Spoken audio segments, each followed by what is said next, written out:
प्रिय भक्तों, भक्तमाल में वर्णित कथाओं का वर्णन करने के लिए, भक्तमाल की कथाओं को सुनाने के लिए जो हमने ये सफ़र शुरू किया है, आज इस सफ़र में बहुत ही भगवान के बड़े ही सुंदर, बहुत ही समृद्ध भक्त हुए हैं महाराज अम्बरीश जी। वैवस्वत मनु के प्रपौत्र तथा राजश्री नाभाग के पुत्र महाराज अम्बरीश जी हुए, जो संपूर्ण पृथ्वी के स्वामी थे। बड़ा ऐश्वर्य था उनका। उनके ऐश्वर्य की संसार में ना कोई तुलना नहीं थी। कोई दरिद्र मनुष्य भोगों के अभाव में वैराग्य बन जाए, भोग नहीं है, कुछ नहीं है उसके पास, तो उसे वैराग्य हो जाए, ये तो सरल है। किंतु धन दौलत होने पर, विलास पूर्वक सारी सामग्री प्राप्त होने पर भी वैराग्य हो जाए, ऐसा महापुरुष होना बहुत ही मुश्किल है, बहुत असाधारण है, और वो तो सिर्फ भगवान की कृपा से ही होता है। महाराज अम्बरीश जी भगवान की एकादशी का बड़ा ही निष्ठा से पालन करते थे। एकादशी व्रत रखते थे वो अपनी पत्नी के साथ, और वर्ष की सभी एकादशियों के व्रत का पालन करते थे। एक बार वर्ष की पूरी एकादशियों का व्रत करने के बाद उन्होंने पारण करने का निश्चय किया और धूमधाम से भगवान की पूजा अर्चना की, ब्राह्मणों को गोदान करा, और बहुत सारे ब्राह्मण उन्होंने जिमाए। जब वो अपना पारण करने का उनका समय आया, दोनों पति पत्नी का, तब वो पारण करने के लिए जैसे ही जा रहे थे, तो उसी समय ही महर्षि दुर्वासा ऋषि अपने शिष्यों के साथ पधार गए। राजा ने उनका बड़ा स्वागत किया, है ना, उनको भोजन के लिए प्रार्थना करी। तो दुर्वासा ऋषि ने कहा, ऐसा है, हम पहले स्नान कर आए यमुना तट पर, उसके बाद आके तुम्हारा भोजन स्वीकार करेंगे। द्वादशी तिथि थी, और ये एकादशी के व्रत का पालन करने का नियम है कि द्वादशी होने की तिथि के संपूर्ण होने से पहले ही पारण कर लिया जाए। अब द्वादशी तिथि केवल एक ही घड़ी शेष रह गई थी। अब द्वादशी में पारण ना करने से व्रत जो है वो भंग हो जाता है।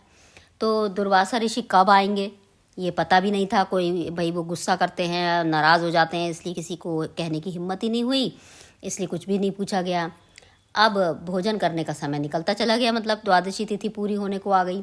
तो अम्बरीश महाराज जी ने दुर्वासा ऋषि का इंतज़ार नहीं किया, और उन्होंने कहा कि ठीक है, अगर दुर्वासा ऋषि जब आ जाएंगे भोजन में जब कर लूँगा, अभी मैं क्या करता हूँ कि भगवान का चरणोदक लेकर पारण तो कर लूँ, क्योंकि द्वादशी तिथि निकल गई तो व्रत भंग हो जाएगा। इसलिए उन्होंने भगवान का चरणोदक लिया और उसका पान पी लिया, और भोजन के लिए ऋषि की प्रतीक्षा करने लगे।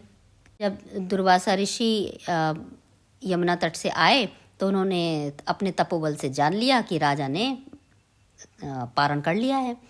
तो नाराज़ हुए और उन्होंने कहा कि ये क्या किया, तुमने मेरे आने से पहले ही भोजन स्वीकार कर लिया। तो उन्होंने कहा कि मैंने भोजन नहीं किया है, मैंने सिर्फ चरणों तक लिया है भगवान का, क्योंकि द्वादशी तिथि निकलने वाली है, व्रत भंग हो जाता। लेकिन दुर्वासा हैं, उन्होंने अपनी मस्तक से एक जटा उखाड़ी, क्रोधित हो गए, और मस्तक से एक जटा उखाड़ कर जोर से उसे पृथ्वी पर पटक दिया। पृथ्वी पर पटके जाने पर उसमें से काल की अग्नि के समान कृत्या नाम की एक बहुत भयानक राक्षसी निकली। वह राक्षसी तलवार लेकर राजा को मारने के लिए दौड़ी। अम्बरीश बहुत ही स्थिर रहे, बहुत मन से शांत रहे, और उन्होंने कुछ भी नहीं किया, जहाँ के तहाँ ही खड़े रहे। उन्हें तनिक भी भय नहीं हुआ, क्योंकि उन्होंने ये विश्वास है उनके मन में कि हर तरफ भगवान ही हैं। अगर ये कृत्या भी मेरी तरफ मुझे मारने के लिए आ रही है, तो ये भगवान की इच्छा से ही हो रहा है। इसलिए उन्होंने कुछ भी विरोध नहीं किया, और वो चुपचाप खड़े रहे। उन्होंने हाथ जोड़कर कृत्या के सामने अपना सर झुका दिया। ऐसा देखकर भगवान कहाँ ऐसा देख सकते थे कि अब मेरे भक्त को कोई नुकसान पहुंचा पाए, मेरे भक्त का कोई अहित कर सके। वहीं से एकदम अचानक भगवान का सुदर्शन चक्र आया, और उन्होंने आते ही कृत्या के सर को धड़ से अलग कर दिया, और इसके विपरीत दुर्वासा की तरफ सुदर्शन चक्र दौड़ने लगा। अब तो दुर्वासा ऋषि घबरा गए। उन्होंने कहा ये क्या हुआ, और वो भागने लगे, आगे आगे भागे। कृत्या तो नष्ट हो गई, और सुदर्शन चक्र जो है वो दुर्वासा ऋषि के प्राण लेने के लिए उनके तरफ जाने लगा। अब वो जहाँ तहाँ भागें, दुर्वासा ऋषि अपना प्राण बचाने के लिए 10 दिशाओं में, पर्वत की गुफाओं में, समुद्र में, जहाँ जहाँ छिपने का उन्होंने क्रम किया, वहीं वहीं चक्र उनका पीछा करता रहा। आकाश में चले गए, पाताल में चले गए, इंद्र लोकों में गए, इंद्र की शरण ली, लेकिन इंद्र भी घबरा गए। उन्होंने कहा हम कुछ नहीं कर सकते भाई, ये तो भगवान का सुदर्शन चक्र है। फिर वहाँ से होके वो ब्रह्मलोक में ब्रह्मा जी के भी पास गए। ब्रह्मा जी ने भी हाथ खड़े कर दिए और शंकर जी ने भी उन्हें कोई आश्रय नहीं दिया। दया करके शिव जी, फिर भी हमारे भोलेनाथ तो आप सब जानते ही हैं, भोलेनाथ तो हमारे भोले हैं बेचारे, वो तो इतने अच्छे हैं, इतने सहिद्र भगवान हैं हमारे। उन्होंने देखा कि दुर्वासा ऋषि बड़े परेशान हो रहे हैं, लाओ कुछ किया जाए। उन्होंने कहा कि तुम ऐसा काम करो दुर्वासा कि तुम भगवान की ही शरण में जाओ जिनका ये सुदर्शन चक्र है। अंत में दुर्वासा ऋषि वैकुंठ को गए और भगवान विष्णु के चरणों में पड़ गए। दुर्वासा ने कहा प्रभु, आपका नाम लेने से नारकी जीव के भी नरक छूट जाते हैं, बड़े बड़े पाप करने वाला व्यक्ति भी आपकी शरण लेने पर सब पापों से छूट जाता है, अतः आप मेरी इस सुदर्शन चक्र से रक्षा कीजिए। मैं आपके प्रभाव को ना जानकर आपके भक्त का अपराध मैंने कर दिया, आप मुझे क्षमा कर दीजिए। मुझे नहीं पता था कि अम्बरीश जो है वो आपका इतना बड़ा भक्त है। भगवान ने कहा कि महाराज जी ऐसा है, मैं अपनी छाती पर भृगु की लात तो सह सकता हूँ, भृगु ऋषि ने मेरे सीने पर लात मारी थी वो तो मैं सह सकता हूँ, लेकिन कोई अगर मेरे भक्त के प्रति अपराध करता है तो मैं उसे कभी क्षमा नहीं करता, क्योंकि महर्षि मैं स्वतंत्र नहीं हूँ, मैं तो भक्तों के पराधीन हूँ। साधु भक्तों ने मेरे हृदय को जीत रखा है, साधुजन मेरे हृदय हैं, अम्बरीश मेरा हृदय है और मैं अम्बरीश का हृदय हूँ। मुझे छोड़कर मेरे भक्त कुछ नहीं जानते और मेरे भक्तों को छोड़कर मैं भी कुछ नहीं जानता। साधु भक्तों को छोड़कर मैं अपने इस शरीर को भी नहीं चाहता, और जो लक्ष्मी जी जिनकी एकमात्र गति मैं हूँ उन्हें भी मैं नहीं चाहता। जो भक्त स्त्री, पुत्र, घर, परिवार, लक्ष्मी को धन अर्थात धन, इहलोक, परलोक सब का त्याग करके केवल मेरी शरण में आता है, माम एकम शरणम, भला मैं उसे कैसे छोड़ सकता हूँ। ऐसे कोई पतिव्रता स्त्री अपने पति की सेवा करती है और अपनी सेवा से ही वो अपने पति को अपने वश में कर लेती है, वैसे ही समदर्शी भक्तजन मुझ में चित्त लगाकर मुझे ही अपने वश में कर लेते हैं। ऐसे भक्तों के मैं सर्वदा अधीन हूँ। हे ऋषिवर, आप तो अब एक काम कीजिए, आप नाभाग तन्य के पास ही जाइए, अर्थात अम्बरीश के पास ही जाइए। अगर वो आपको क्षमा कर दें तो ही संभव है आपको वहीं शांति मिलेगी, मैं आपको क्षमा नहीं कर सकता हूँ। इधर राजा अम्बरीश बहुत ही चिंतित हो गए। उन्होंने कहा अरे ये क्या हुआ, महर्षि के पीछे तो ये सुदर्शन चक्र लग गया। तो उनको ज़रा भी इस बात की खुशी नहीं हुई कि अरे वाह मुझे ये मारने आ रहे थे और खुद ही इनके पीछे सुदर्शन लग गया तो वो बड़े खुश हो जाएं। वो बहुत ही दुखी हो गए।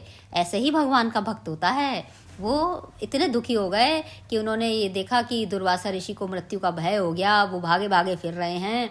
ऐसी अवस्था में मैं तो कभी भी अब भोजन नहीं करूँगा, और उन्होंने दुर्वासा ऋषि के शोक में भोजन का त्याग कर दिया। वे केवल जल पीकर ही ऋषि के लौटने का पूरे 1 वर्ष तक इंतजार करते रहे, प्रतीक्षा करते रहे। वर्ष भर के बाद दुर्वासा ऋषि जैसे भागे थे वैसे ही भयभीत होकर दौड़ते हुए आए और उन्होंने राजा के पैर पकड़ लिए। ब्राह्मण के द्वारा पैर पकड़े जाने से राजा को बड़ा संकोच हुआ। उन्होंने उनकी स्तुति की और उन्हें ऊपर उठाया और उन्होंने पीछे आते हुए सुदर्शन चक्र को प्रार्थना करके शांत कर दिया कि सुदर्शन जी कृपया करके शांत हो जाइए। महाराजा अम्बरीश के ऐसा कहने पर सुदर्शन चक्र शांत हो गया और वापस वैकुंठ को चला गया।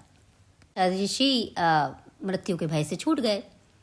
तब उन्होंने महाराज अम्बरीश से कहा कि आज मैंने भगवान के दासों का महत्व को देख लिया है। राजन, मैंने तुम्हारा इतना बड़ा अपराध किया पर तुम मेरा कल्याण ही चाहते रहे। जिन प्रभु का नाम लेने से ही जीव समस्त पापों से छूट जाता है, उन तीर्थ पद श्री हरि के भक्तों के लिए कुछ भी कार्य शेष नहीं रह जाता है। इस संसार में कोई भी ऐसा कार्य नहीं है जो श्री हरि के भक्त नहीं कर सकते हैं।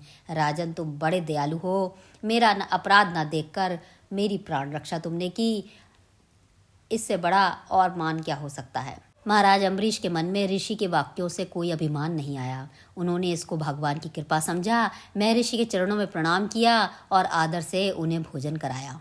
उनके भोजन करके चले जाने के बाद 1 वर्ष पश्चात उन्होंने वह पवित्र अन्न प्रसाद रूप में प्राप्त किया। यानी कि उन्होंने 1 वर्ष तक अन्न ही नहीं खाया, और जब दुर्वासा ऋषि भोजन करके चले गए तो उनकी जो प्रसादी थी उसी को ही उन्होंने प्राप्त किया। यानी कि उन्हीं का ही झूठा, ऋषि का ही झूठा उन्होंने पवित्र अन्न प्रसाद के रूप में ग्रहण किया। इतने बड़े सहृदय कहना चाहिए और बहुत ही सुस्पष्ट भगवान के भक्त हुए हैं अम्बरीश जी महाराज।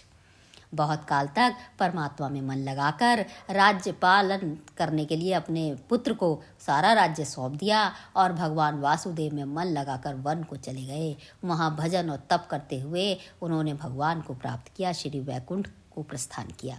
ऐसे श्री अम्बरीश जी महाराज बड़े ही सहृदय भक्त हुए हैं भगवान के। आज वीडियो में बस इतना ही।